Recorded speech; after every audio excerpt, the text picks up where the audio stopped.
자, 제롬 파월 연준 의장이 법무소환장을 받았다라는 헤드라인 뉴스가 나왔습니다. 그래서 금값이 사상 최고치를 경신하고 있고 S&P 500 지수는 0.6% 하락했습니다. 파월 연준 의장은 이거에 대해서 굉장히 강경하게 대응을 했습니다. 선전포고를 했는데 이번 형사고발은 연준이 대통령의 선호를 따르는 게 아니라 공익에 가장 도움이 될 것이라는 최선의 판단에 따라 금리를 설정한 결과이다. 즉 형사고발을 대통령 선호를 따라 한 게 아니라 공익의 최선의 판단에 따라서 행동한 결과 형사고발이 왔다라고 얘기를 하는 거죠. 그래서 여기서 특이한 점은 이 대통령이라는 단어를 명시했었습니다. 그냥 대놓고 트럼프의 입맛대로 안 해서 이렇게 된 거다라고 얘기를 한 거죠. 그러면서 이렇게 얘기합니다. 공직은 때때로 위협에 맞서서 굳건히 버티는 것을 요구합니다. 나는 내 일을 계속할 겁니다. 입장 표명 성명문에서 얘기를 합니다. 즉 사퇴 압박에 절대 굴복하지 않고 임기를 마치겠다라는 결의를 보였는 거고요. 그리고 중요한 사실은 이 일이 예견이 되었습니다. 지난주 연방주택금융청 이사가 얘기한 말 기억나시죠? 오랜만에 풀티가 나와가지고 이렇게 얘기합니다.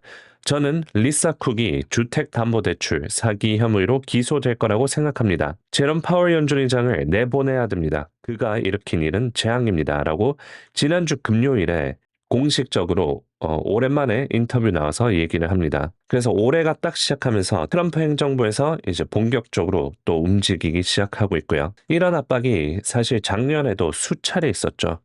Too late power부터 시작해서 bonehead, 뇌 대신 뼈만 남아있는 멍청이, clueless, 아무것도 모른다, 로꼬, 미쳤다라는 수많은 수식어를 붙였었죠.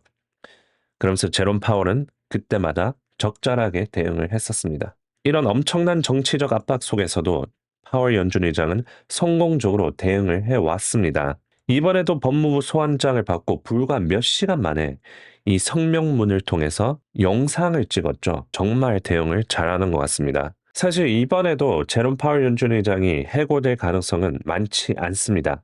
예측 시장인 폴리마켓에서도 10% 가까이밖에 확률을 안 보고 있습니다. 제롬 파월이 6월 30일까지 연방 기소될 가능성 12% 정도로 보고 있어요. 이 법무부 소환장을 받았다라는 헤드라인 뉴스가 나왔었을 때는 25% 가능성까지 올랐습니다. 하지만 제롬 파월 연준 의장이 대응을 하고 난 뒤로 확률이 다시 10% 정도로 내려갔고요. 그래서 이거를 단기성 노이즈이자 큰 악재로 이어질 가능성은 낮다고 보는 게 맞을 겁니다. 그러면 트럼프는 왜 제롬 파월 연준 의장에게 또 이렇게 압박을 주는 걸까요? 트럼프는 1월 2일 올해가 시작하고 수많은 어젠다를 이어가고 있습니다. 준비라고 했는 듯이 정말 빠르게 베네수엘라 대통령 마두로도 체포하고 크레딧 카드 회사들을 이자율 연간 10% 상한제 추진하겠다라고 얘기하기도 하고 방산 쪽으로 밀어주고 주택 쪽으로 밀어주고 굉장히 많은 안건들이 있었는데 이 제롬 파월 연준 의장을 즉 연준을 압박시키는 것도 그 많은 안건 중 하나인 것으로 보입니다. 자, 그래서 요약을 하자면 파월 연준 의장은 5월 달에 의장직 임기를 종료합니다. 이제 4개월밖에 안 남았어요. 그래서 이번에 트럼프 행정부에서 움직이는 게 잘하면 파월 연준 의장을 아예 잘라버릴 수도 있고 못해도 연준의 독립성이나 파워를 훼손시킬 수 있는 전략적인 움직임으로 보입니다. 그래서 쫄 필요가 없습니다.